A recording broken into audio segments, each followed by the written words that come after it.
What is going on, guys? SpitefulHopes back again, and yeah, the top 10 list for heart units.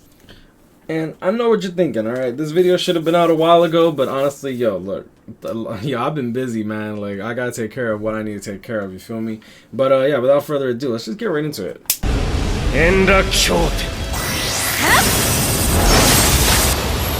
Mugetsu. Alright, so 2020 was an excellent year when it comes to heart units, and of course, that's pretty much... I'm not gonna lie, I feel like they've done a really good job in this regard, and yeah, so without further ado, let's get into this video. But first, a word from our kind and generous sponsor, a game that needs absolutely zero introduction, the #1 game of all time, Raid Shadow Legends, the mobile game with top-of-the-line graphics and enough champions to make your head spin. The game is free to play and available on mobile devices and PC, and the only game I'm currently playing. Oh, dang, would you look at that? Level 6. Last month, Raid released their biggest update with the Doom Tower with over 100 floors and bosses to overcome. I've personally been waiting for this for such a long time, and with the amount of champions that you actually have available to you, you do need to strategize and actually get good at the game. Now, for the next 30 days, Bulwark will be available, link will be down below, and yeah, Bulwark is definitely my favorite character as of right now. The way he breathes and flexes that beard, yo, don't breathe on me, my boy, thank you, I appreciate it. Now, for those who want a huge head start in Raid, all you have to do is hit the link in the description, and if you are a new player, you'll get a free champion Bulwark, as well as 50 gems and XP boosters, some energy refills, and even an ancient shard as soon as you get in the game, where you can find it right there in the top right. Spaces are filling in quick, so if you're trying to join the guild, I'll see you soon. Coming in with the first honorable mention, Loli. Now, she is a no affiliation killer, which really does hold her back, as well as not having Havoc 20%. She does have Guard Break with Berserker 20%, but honestly, like, that along with like the lack of a proper torso, I think that's kind of oof. That's just, I don't know, it's just something's not right about that. Next on the honorable mentions, Nanao. Now, Nanao is an excellent character. She is an Espada killer, which is the only thing that kind of holds her back, but is also the main reason that people wanted her for when it comes to Guild Quest. She has an enhancer, she has a barrier, she has a team boost, Havoc 20%, Berserker 20%, Frenzy, Debilitator plus 5 seconds with paralysis on everything, besides of her barrier slash boost ability, which is always very good value. She's actually an excellent unit with a beam for strong attack, 630 AoE around you, and as well as a 1200 full screen third strong attack. Even though she does have an Espada killer, I feel like she holds her own even in regular content.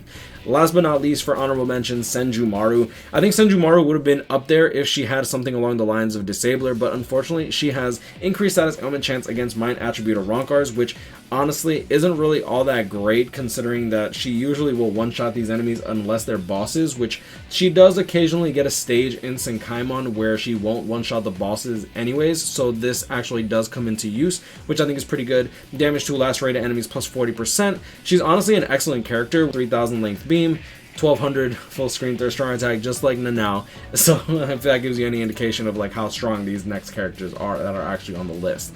Going into the actual list, we do have Apache, another character with a weird body, but she does have an Espada killer, Berserker 40%, Devastation 60%, Frenzy, Havoc 20%, Sprinter plus 1, weaken defense on her ultimate, as well as weaken immunity. She has a heal on her special move, as well as the opportunity to deal massive amounts of damage because of her unique first strong attack. This first strong attack was then replicated for 1000 Year Builder Ryukin, one of the best strong attacks in the game, 1200 with 1200 length. This is a nice box strong attack that does really good damage. Second strong attack, 960 AoE, and then full screen 1200 radius, third strong attack. Overall, when she came out, was probably like the saving grace of Espada Week, and a lot of people like really coveted her simply for that reason alone.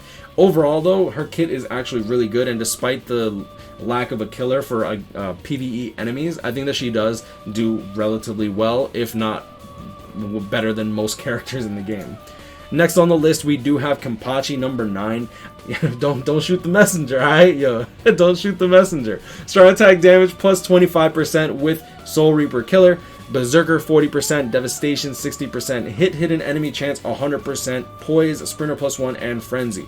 The fact that they give this character Sprinter plus 1 frenzy, and hidden enemies, so he doesn't have to waste a slot for a Zeta pill. He also has a transformation mechanic on his special move, which refreshes all his cooldowns, so even though he doesn't have strong attack recharge, he still performs like a strong attack recharge character for the most part, which is really cool. The thing that really holds him back the most in comparison to a lot of these other heart characters that are on the list is simply because he just doesn't have Havoc 20%. Havoc 20% has become one of the strongest skills in the entire game, and honestly, akin to characters that have like crazy high bruisers with Flurry, I think that if he had something like strong attack recharge or Havoc 20%, I feel like he'd be placing much higher on the list. Next on the list, number 8, and we have Soifun, which honestly, this is going to be the mecca of NAD characters because we have so many good ones when it comes to heart, it's not even funny. And the fact that these characters compete with SP based units in terms of the love of the community is kind of wild. Personally, I do love this, I was gonna say Yoruichi. I do love this Soifun a lot because she does have 4 flash steps. She hits incredibly hard with a bruiser of 20%, flurry, poise, and a long reach of 20%. She has a transforming mechanic on her second strong attack, which is also a team boost with a walking vortex. This second strong attack is really nice because you can stay in your transformed state for a relatively longer amount of time than if it was simply built into her special move. Her third strong attack is a standard full screen third strong attack, and her first strong attack is a standard lunge. On top of that, with the transformation mechanic, she goes from magnification of 100 all the way to 110. So she gets a 10% damage bonus from the transformation alone, not including the attack and focus boost that she would be getting. So she would be actually hitting for roughly 40 to 50% stronger damage than she would in her non-transform state when you take into account the fact that she has a boost. Very good unit, and she clears incredibly quick despite being a NAD unit. Chojiro is probably one of the most basic copy paste characters, but done incredibly well. First and foremost, he does have the 3000 length beam, the 960 second strong attack, and then the 1200 radius third strong attack. He has an electric vortex built into his special move, which is really nice. On top of that, since he does have Berserker 20%, Havoc 20%, and Frenzy, he obviously hits like a truck. On top of that, he has paralysis on all of his attacks, as well as damage to paralyzed enemies plus 20% with a debilitator of 5 seconds. Devastation 40% with the vortex means that he's going to be hitting incredibly hard. He is a strong attack recharge link with a Captain Killer, which makes him a bit unique when it comes to wanting him for Captain Killer week. The fact that he has an excellent kit with the beam for strong attack, the 960 circle in front, and the 1200 means that this character just hits like he's a powerhouse. He's nasty. Going next on the list, Mugetsu. Now, personally, I think that what brings Mugetsu up here in terms of the voting was simply that he has weakening, which is an incredibly powerful skill. An incredibly powerful status ailment, as well as having Hollow and No Affiliation Killer. The No Affiliation Killer is usually a detriment, but the fact that he has 2 killers anyways means that he does perform incredibly well during those weeks in Guild Quest or Extreme Co-op / just regular content overall. Debilitator plus 5 seconds to go along with weakening on everything. Frenzy, Devastation 40%, Recover 20% stamina, as well as Sprinter plus 2 makes him one of the fastest units in the game. One thing that I did wish is that he came out around now when characters were getting Havoc and Berserker 20%. I feel like this character, if he came out now, would be so broken and so nasty that I do wish that they held him back by just 1 year, just so that he would be a little busted and more future-proof than he currently is. The fact that he is missing the Havoc 20%, in my opinion, does hold him back a little bit, because he has a 475 standard lunge, 800 AoE, 1000 full screen third strong attack, where Chojiro does have literally just a better kit overall with the 960 into 1200 for the second and third strong attacks, right? But overall, Mugetsu's still one of the best characters in the game, and in my opinion, probably one of the coolest as well. I'm not gonna lie, I'm sure there's a little bit of bias in here. Going next on the list, Rukia. Now, Rukia is an incredible character. I did make sure to beat into everyone's head as they were voting that we are taking into account without the link slot potion skill, because I do feel like these link slot potion skills are so incredibly valuable, but don't actually factor into anything other than inheritance zone, right? So this is taking into account her without the mind link slot potion plus skill, just to go into the merits of her skills besides that, as well as her actual kit. Now she does have a last ditch survival rate plus 100% as her soul trait. However, since she does have strong attack recharge built into her character, I do feel like this is not necessarily a bad thing. The fact that you can die in content like like extreme co-op while being able to come back due to lag and stuff, like occasionally you're gonna get smacked up. That's just it's gonna happen eventually, and just be having this last ditch as like a safety net, pretty good. Berserker 20%, Debilitator plus 5 seconds, weakening on everything with a charge skill that hits like a truck, and her special move that also hits hard. Devastation 40%, Frenzy, and Sprinter plus 2. There's not really much that this character can't do. She does her job incredibly well. Standard lunge for strong attack, so 475, 800 AoE distance second strong attack, and then 700 to 900 AoE distance third strong attack. This is the same skill as 5th anniversary Ichigo. However, she does not have the Havoc 20% that he does. Alright, and that's pretty much that when it comes to this Rukia. Now, 4th on the list. Here we go, boys. 4th on the list, Bangkai Shuhei. Now, Bangkai Shuhei, personally, I would have probably put him 3rd, but I understand why people voted the way they did. This list is honestly, I'll be real with you, Heart, in my opinion, is probably literally the only, and I mean it, the only attribute currently with such a huge roster of different characters that perform incredibly well in various contents. You have characters like Loli with the no affiliation killer with a really good kit, Espada killer, a Rancor killer, very, very good against like mind or Rancor enemies, Apache for guild quest. She does a different job than Nanao. You have Kampachi, who plays a completely different way than most characters in the game, as well as a Soifon, who plays incredibly well for incredibly different from a normal NAD characters. And then on top of that, you have Chojiro, who's good for Captain Killer Week, but he still has an incredible kit, so you wouldn't mind using him. Mugetsu, because he's Mugetsu. And then on top of that, like I said, with Rukia, she's for like Inheritance Zone, but she performs incredibly well everywhere else, including Guild Quest. And Shuhei, who performs incredibly well pretty much anywhere because of the fortuitous skill that is nullify melee resistance 100%. So he's going to be good in 2 different Guild Quests, as well as being probably the best character when it comes to doing stuff like extreme co-op. Now, he does have Debilitator plus 5 seconds with weakening on everything, as well as a debuff mechanic on his special move. Now, this special move actually lowers the enemy defense by 80%.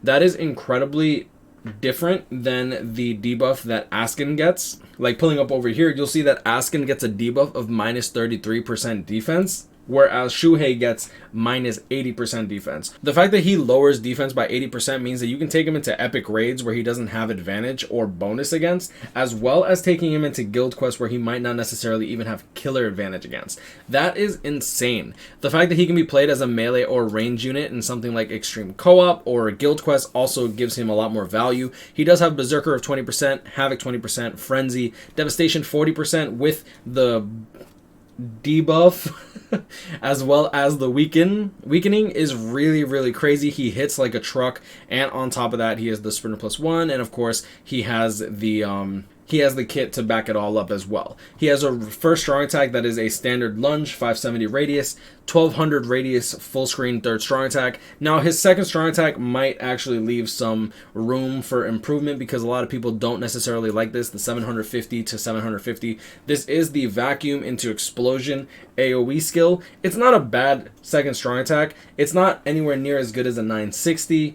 Circular AoE in front, or even maybe the breath attack that leaves you a little less vulnerable. This does lock you into place, which kind of sucks at times because if you need to flash step and dodge out, sometimes you might not be able to when it comes to stuff like when it comes to stuff like epic raids. But overall, I mean, this second strong attack still hits really hard at the very least, right? It does have the magnification of 120%. So at the end of the day, you're still getting the damage that you normally would with the first and third strong attack based on the amount of hits.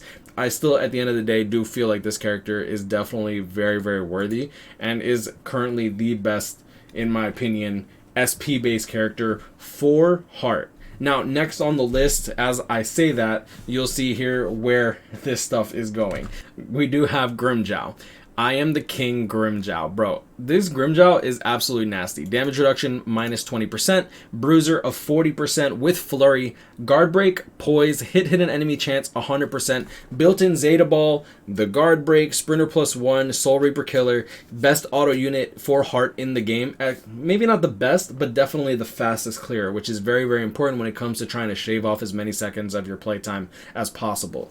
And yeah, I mean, there's not really much left to be said about this character. The fact that he has a built-in Zeta Pill with guard break, as well as being a melee NAD character, makes him really, really strong. Standard lunge first. Second strong attack is a 625 lunge. This is a headbutt ability. And then his third strong attack is the 1000 vacuum into explosion to 1000 into 675. If you're familiar with Speed Byakuya, 5th anniversary Byakuya, you know exactly what that third strong attack is. Obviously, he's a NAD character, so you're not going to be using it as much on this character. But, I mean, overall, definitely very, very, very good character. Hits really, really hard. Next on the list,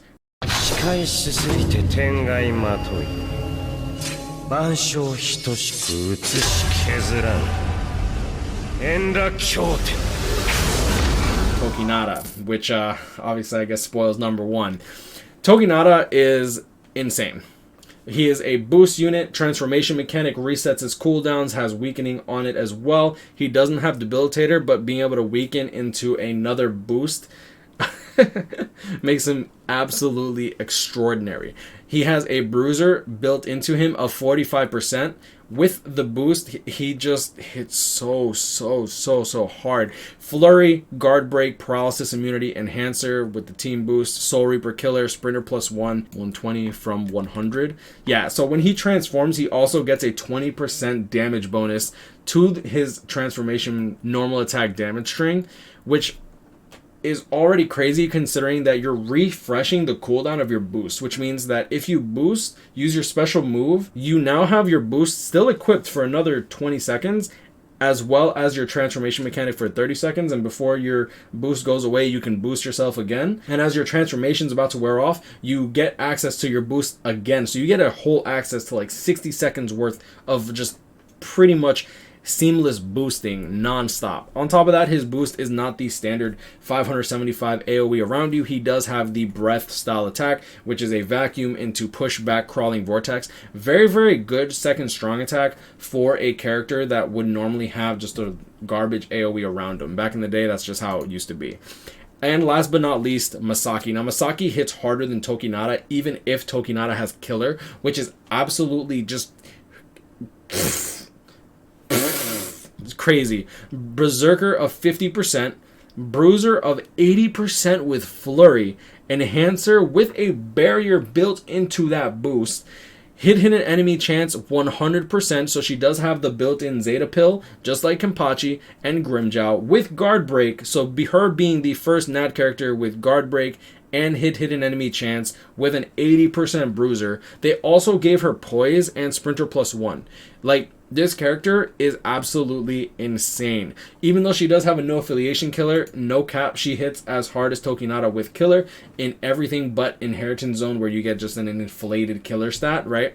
Now, her first strong attack is a shave style pushback attack, but since she does have guard break, you don't really have to worry about that. Second strong attack, the boost is actually an AoE distant 800 circular AoE in front, as you might be familiar with if you've been playing with Mugetsu or 1000 Year Blood with Red Toshiro. And of course, it comes with a barrier / boost to your party, which is really, really clutch. And she has a full screen third strong attack. You can play this character as a hybrid build if you want to. You can play this character as a NAD build if you want to. You can literally play this character however you want. Just like Tokinada, she performs incredibly well, and I can see why people voted her number one. A lot of people be, you know, going crazy, but I guess I will leave it at that. That is pretty much the list. I hope y'all enjoyed this video. Like, comment, and subscribe if you're new. Share with your friends and family, you feel me? Like, you can definitely use the shares on this video. And yeah, with that being said, y'all have a blessed day, and I'll see y'all in the next one. Peace.